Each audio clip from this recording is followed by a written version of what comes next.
Alam mo kung ano yung pinakamasakit sa lahat? Yun yung may tao kang pinalaya kahit di mo naman gustong palayain.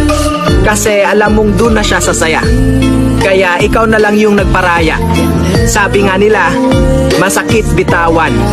Pero mas masakit naman ipagpatuloy kung alam mo na yung taong minamahal mo ng sobra at ipinaglaban mo ng sobra ay sinusukuan ka na mismo. At yun bang binibigyan ka na niya ng dahilan para ikaw mismo ang susuko na sa kanya? Alam mo minsan, kahit na gaano pa natin kamahal yung isang tao, may mga time talaga na mapipilitan lang tayo na i-let go na siya. Yun bang hahayaan na lang natin kung saan siya magiging masaya? Huwag na nating pilitin na tayo yung pipiliin. Kasi pag ipilit pa natin yung sarili natin sa taong ayaw naman, tayo lang din yung magsasuffer. Tandaan mo yan.